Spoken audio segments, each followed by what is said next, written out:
हमें 15,000 एकड़ जमीन का हिसाब दीजिए।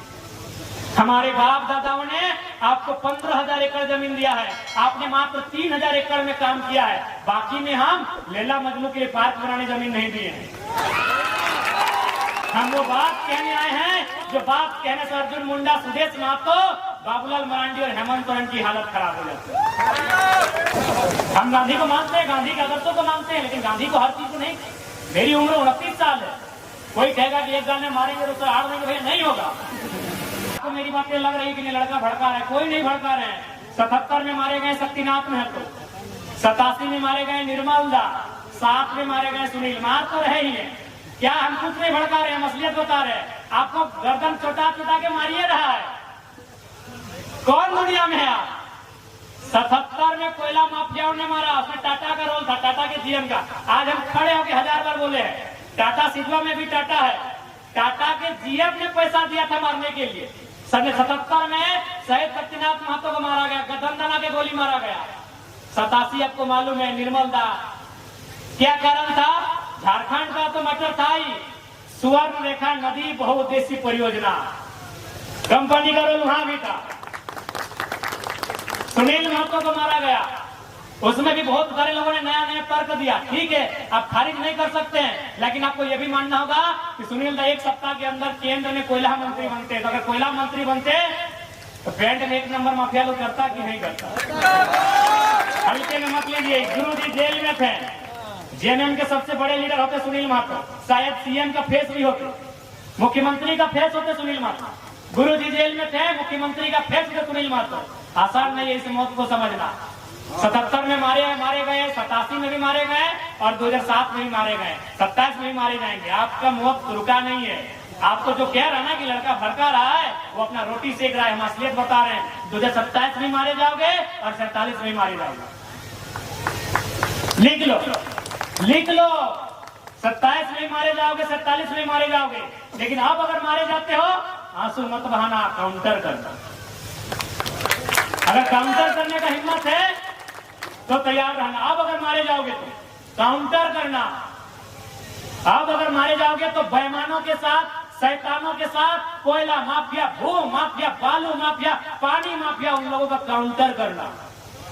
अगर आप मारे जाते हो तो, और नहीं तो ऐसे समय मारे जाओगे, ऐसे मारे जाओगे, ऐसे काटे जाओगे, बेरहमी से मारे जाओगे। चाहे मालूम है कि उनकी नजर तुम्हारी जमीन पे है, उनकी नजर तुम्हारे कोयले पे है, उनकी नजर तुम्हारी बालू पे है, उनकी नजर तुम्हारे संसाधन में है। तुम हमेशा मारे जाओगे। हम कोई भड़काने नहीं आए हैं, हम वो बात कहने आए हैं जो बात कहने से चंपा सोरेन की भी हालत खराब हो जाती है।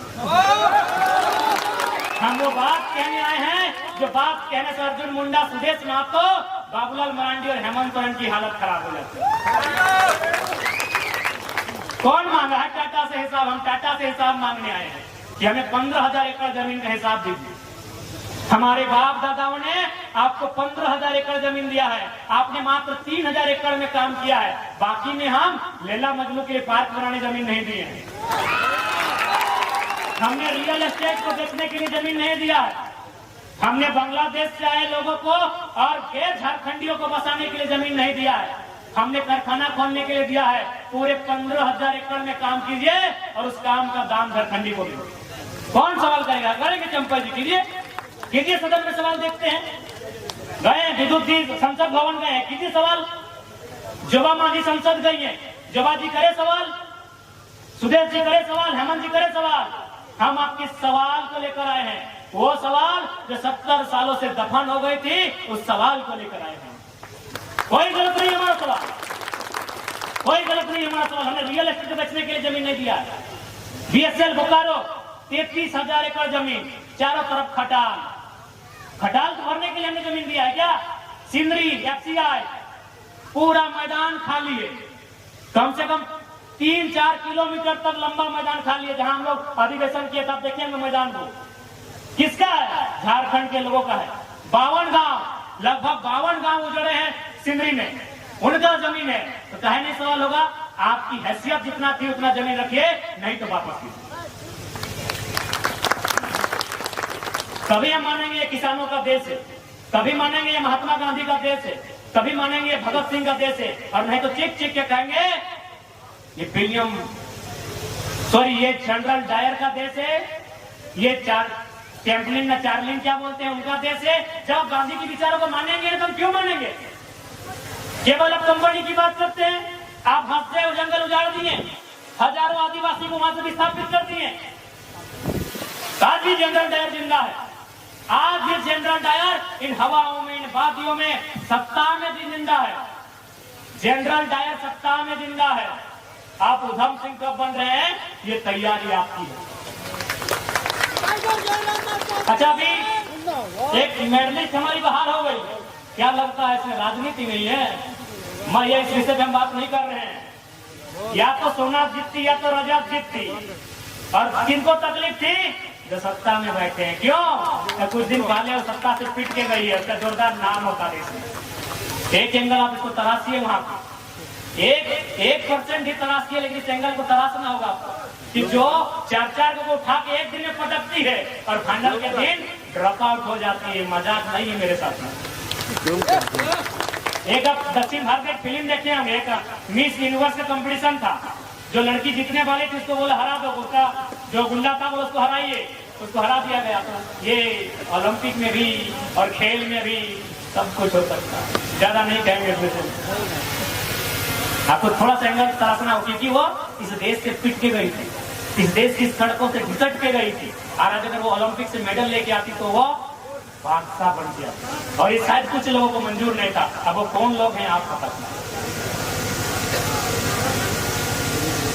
इसलिए ये जो आवाज आई है, ये आवाज गलत नहीं है। थोड़ा तरीका हमारा बोलने का हो सकता है एग्रेसिव। अब 29 साल के हैं तो क्या भाई भगत सिंह की उम्र में गांधी जैसा बात थोड़ी कर पाएंगे। हम गांधी को मानते हैं, गांधी के आदर्शों को मानते हैं, लेकिन गांधी को हर चीज को नहीं। मेरी उम्र 29 साल है। कोई कहेगा कि एक गाने मारेंगे तो आड़ देंगे, भैया नहीं होगा।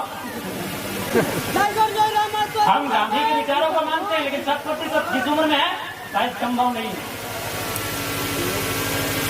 तो हो सकता है मेरी बात करने का लहजा थोड़ा एग्रेसिव होगा, स्वाभाविक है।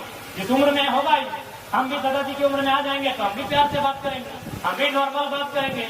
लेकिन अभी मेरा उम्र है और आग्रह करेंगे इस उम्र के इस तूफान को, इस आंधी को रोकिए मत, साथ दीजिए, फिर देखिए होता क्या है।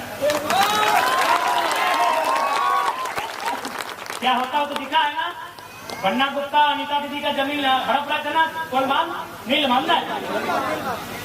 खाली हमने इतना ही कहा था, नवीन ने बात हुई थी कि बोल दीजिए कि हम पुरलिया पार कर रहे हैं। बन्ना गुप्ता अपना टेंट उखाड़ के भागा कि नहीं, और हम खाली एक मैसेज दिए कि हम पुरलिया पार कर रहे हैं। हमारा आ जाते तो क्या होता? क्या लगता है? अरे आपकी ताकत बन के आए, एक बार भरोसा जताइए, आपकी ताकत बनने में हम लोग कहीं कमी नहीं होती। क्या होगा? गोली खाएंगे। हम तो कह रहे हैं, हम तो स्वीकार कर रहे हैं। हमारे कॉर्पोरेट के दलाल हमें गोली मारे, तमाम कंपनियों के दलाल हमें गोली मारे, तमाम ब्यूरोक्रेट में जो भ्रष्टाचार अधिकारी बैठे हैं वो हमारी मौत की साजिश रचे। हमने कब मना किया? लेकिन एक शर्त है, हमारी मौत हो जाए तो मातम मत मनाइएगा, चिता बाद में जलाइएगा, पहले उनके हौसले को जलाइएगा। लिस्ट कर लीजिएगा, लिस्ट कर लीजिएगा। जैसे चांडिल डैम, आपको मालूम है कि चांडिल डैम की समस्या किसके कारण है, किस पदाधिकारी में, किस ऑफिसर के कारण चांडिल डैम की समस्या है, लेके डूब जाइएगा। ये हमारी चिता में बिल्कुल किसी को आने की आवश्यकता नहीं है। 10 दिन पड़ा रहेगा, 10 दिन बर्फ में डाल के रखिएगा।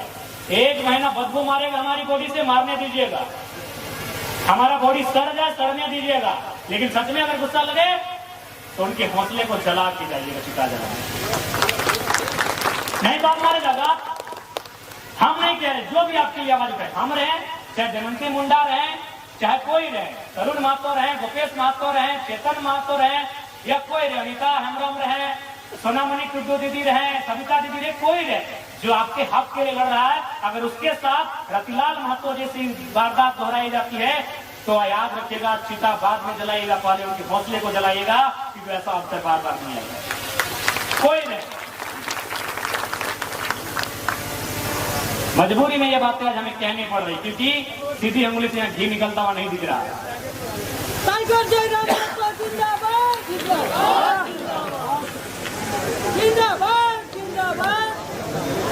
और अंत में इतना ही कहेंगे कि आज की जो हमारी लड़ाई है वो किसी व्यक्ति से नहीं है, किसी राज्य से नहीं है, किसी लोग से नहीं है। हमारी लड़ाई है उनसे जो हमारी जमीनों में हमारे सर पे चढ़ के